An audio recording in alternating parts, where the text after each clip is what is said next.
Oi, eu sou a Renata e a gente tá aqui pra falar sobre clichês. Se você ainda não é inscrito no canal, já aproveita e já se inscreve pra não perder nenhum vídeo, porque eu prometo que essa segunda temporada vai ser demais. Um amigo querido, o Christian, que ele pediu para eu falar sobre o clichê do autor que em seu primeiro livro pega trechos de sua vida própria e coloca na história. Depois que ele me falou isso, eu fui pesquisar e vocês não têm uma ideia do que tem de autor que usa recortes da sua vida para escrever um romance, principalmente seu romance de estreia.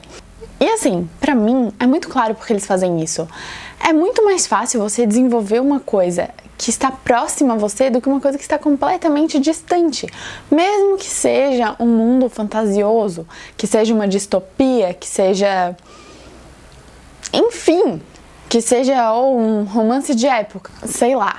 É muito mais fácil você lidar com pedaços da realidade e que aconteceram realmente com você, e você até pode mudar, você pode brincar de mudar o destino e aconteceu isso comigo, mas eu queria que tivesse acontecido assim, então eu vou usar esse recorte da minha vida e vou dar essa reviravolta na história pra acontecer do jeito que eu queria, e aí você manipula a história do jeito que mais lhe interessa. E assim, na minha opinião, é muito mais fácil tomar essa decisão criativa de pegar recortes da vida, recortes de momentos reais e trazer pra história, porque você está mais próximo daquilo e você viveu aquilo, principalmente no seu livro de estreia, porque já é uma história que carrega um peso que as outras não carregam.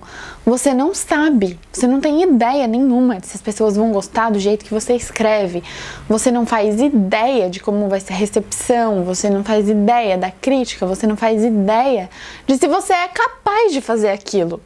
Então, você trazendo algo que já é mais próximo de você, que você, né, ok, eu sei como é isso, eu estou em plena...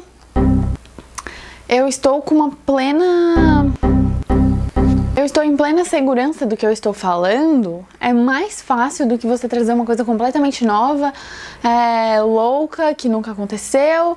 E não que seja louca no sentido de uma história muito louca, mas tipo uma coisa que nunca aconteceu, que saiu da sua cabeça e pronto, e desenvolver. Eu acho que isso ajuda, pelo menos assim, pra mim, isso ajuda a tirar esse peso. Tirei ali 500 gramas do peso da escrita desse livro, ou às vezes mais, né? E muito escritor faz isso. Eu imagino que seja por causa disso. Se eu, escritora, fosse, faria isso. Eu até tenho, assim, um início, assim, um rascunho de uma história que é um recorte de algo que aconteceu comigo. Só que agora eu já publiquei um conto, então eu não sei se conta como a história de estreia, porque eu já estreiei um conto, não é mesmo? Então, pra mim, como eu faria isso, pra mim é muito real. Normalmente eu venho aqui dizer que clichês quase ninguém vive, né? E daí vem assim, por exemplo, o makeover, que muda a vida toda da pessoa porque ela mudou de roupa. Não tem nada a ver, não acontece. Ou, o triângulo amoroso. Quantas pessoas viveram um triângulo amoroso do jeito que é retratado nos filmes, sabe? Pouquíssimas. Outros clichês que eu até já tenha falado aqui, ou que eu ainda não falei, e que na verdade eles são meio irreais. Que eu não acredito neles, apesar de eu consumir muito, direto ou indiretamente, eu não acredito fielmente neles. Já nesse caso, eu acredito fielmente que esse clichê é o melhor jeito de seguir a vida, sabe? De fazer o que você vai fazer, porque, é mais fácil, você tá dentro de um pedacinho de uma zona de conforto. Você tá saindo de uma zona de conforto porque você está escrevendo uma história que você vai botar pro mundo, você não sabe o que vai acontecer, mas é um pouquinho assim, você tem controle sobre um pouquinho disso, assim, sabe? É palpável, sabe? É algo que está junto da gente, que facilita, eu acho que facilita a escrita. O Christian me pediu pra falar sobre isso, por quê? Porque ele é um autor que caiu nesse clichê. Ele escreveu Paixões Clandestinas, que é um livro sobre este rapaz, que eu não lembro o nome, porque eu li faz tempo. Eu li 2 vezes e não consigo lembrar o nome do menino. O nome é Isaac, Ibrahim, qualquer nome assim meio bíblico, eu não sei. Enfim, personagem que vai viajar pela América do Sul e vive um romance tórrido. Cheio de reviravolta, cheio de coisa, cheio de... enfim. Christian, de fato, viajou pela América do Sul, fez essa viagem e recortes dessa viagem estão neste livro. Quer dizer que tudo que acontece no livro aconteceu na vida do Christian? Não. Porém, a partir de vivências que ele teve nessa viagem, ele conseguiu desenvolver essa história, e essa história tem ficção, assim como tem pedaços da realidade dele. Este livro é incrível, eu amo esse livro, de verdade, eu amo esse livro. O Christian escreve muito bem, o Christian é um baita escritor, e é muito engraçado, porque como eu conheço ele, eu sinto muito na narração, como se fosse ele falando comigo. As palavras, sabe? Eu sinto muito, muito, muito como se fosse ele, assim, sentando e me contando essa história, assim. Tem coisas, assim, que ele fala que eu penso, nossa, isso é muito Christian, sabe? Tipo, então, e esse livro é muito incrível, de verdade. Vale muito a pena ser lido. Ele flui muito bem. Ele é pequeno, ele tem 200 e poucas páginas, 200 e pouquinhas páginas. E se passa num cenário que muita gente não está acostumado a ler. A gente leu livros que se passam no Brasil, ou livros que normalmente se passam nos Estados Unidos, ou uma coisa meio eurocentrada. E esse aqui não. Esse aqui se passa pela nossa América do Sul, o que é muito legal. Christian von Koenig, eu vou botar o arrobinha dele aqui, e se vocês quiserem falar, conhecer mais sobre ele, tá no Twitter. E aí também tem um outro amigo meu que usou um recurso também de pegar recortes, pedacinhos da sua vida para escrever um livro este que eu ainda não li. Então não é assim de fato uma dica que eu diga para vocês leiam, que vocês não vão se arrepender. É só uma dica de alguém que usou esse recurso de uma maneira diferente. Por exemplo, este livro do Christian não é uma fantasia, não é uma distopia, não é nada. É vida real, né? Poderia acontecer comigo, com você, com qualquer pessoa. Esse livro que eu vou falar, que é O Templo dos Pássaros, do Marcelo Zaniolo, da trilogia Os Pássaros, é o primeiro livro. Ele pega recortes da vida dele para escrever essa história. E é uma fantasia, então aí já é meio diferente, mas ele pegou, é como eu disse, pegou um recortezinho de algo da vida dele e desenvolveu a partir dali. São livros que mostram um pouquinho, assim, que tem essa pegada um pouquinho autobiográfica, mas não são livros autobiográficos, são ficções a partir de vivências do autor. Quando eu me propus a fazer esse vídeo, eu pensei em reler Paixões Clandestinas, que eu já sabia que tinha essa intenção, assim, né, de ter recortes da vida do Christian, e fui pesquisar outros livros. E aí cheguei à conclusão de que eu ia ler 3 clássicos e reler Paixões Clandestinas. Consegui o meu objetivo? Não. Eu reli Paixões Clandestinas, afirmo que amei, eu acho que mais da segunda vez do que da primeira.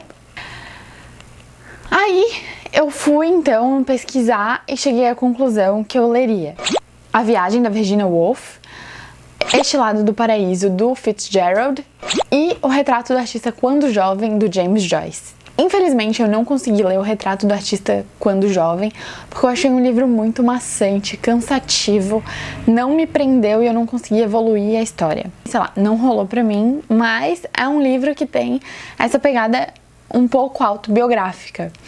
E eu pesquisei muito aqui nesse livro, que é o livro da literatura, que ele foi muito bom pra mim nisso. Então, eu vou falar um pouco com base do que está aqui. Então, o que é interessante que eu vi aqui no livro da literatura é que o maior sucesso, assim, a obra-prima do James Joyce é Ulisses. E o Ulisses aparece nesse livro do James Joyce, que é O Retrato do Artista Quando Jovem. Basicamente, pelo que eu vi, assim, o Stephen é um irlandês que se rebela contra normas vigentes na Irlanda. Ele se revolta contra normas vigentes na Irlanda, ele se revolta contra o catolicismo, que é muito forte lá, e ele vai viver uma vida de escritor em Paris. E dizem que isso foi muito do que aconteceu com o Joyce. Pelo que eu li, realmente o James Joyce, ele é um irlandês que viveu uma pobreza, mas que não queria se manter nesse status quo. E ele foi para Paris primeiramente para estudar medicina.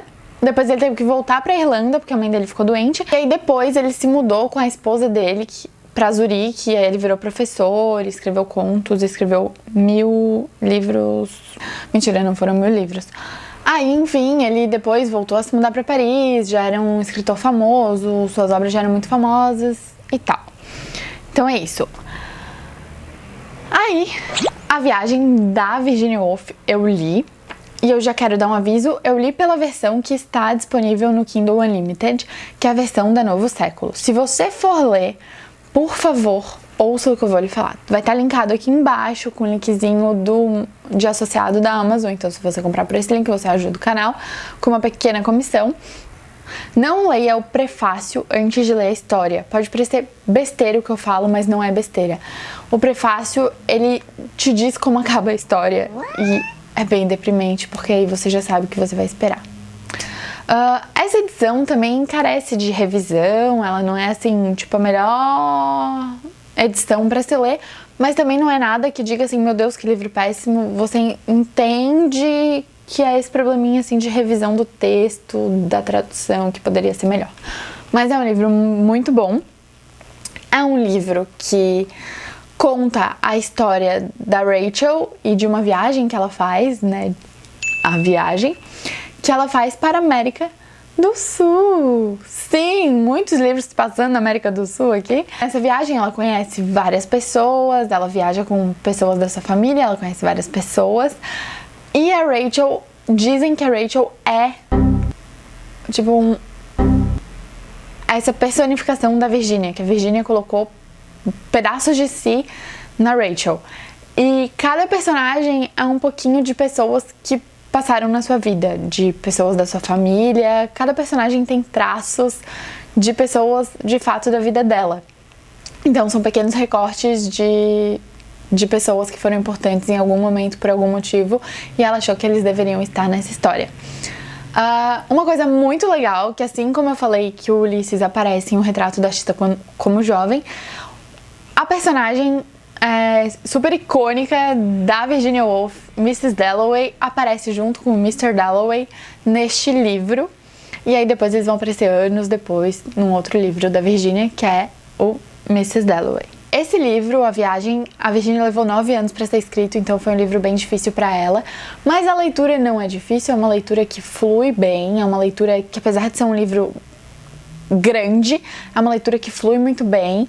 E são personagens muito ricos e que vivem coisas muito interessantes e você vai se envolvendo, quando você vê, você já tá lendo há 10 horas e você não conseguiu parar e acabou o livro e você quer mais. E aí eu li Este Lado do Paraíso, do Fitzgerald, que é o escritor de O Grande Gatsby, que tem filme, tem livro, foi adaptado 1000 vezes. Esse livro foi o de estreia dele e já teve um sucesso muito grande. Ele escreveu já casado. Pelo que eu li, em 1 ano de publicação já teve um sucesso muito grande. Ele já virou, assim, alguém a ser observado e tal, sabe? E nesse livro ele conta a história desse filho de burguês que vai pra faculdade. Eu não lembro qual faculdade que ele vai. Eu sei que o Fitzgerald foi pra Princeton. Eu não lembro se é em Princeton realmente.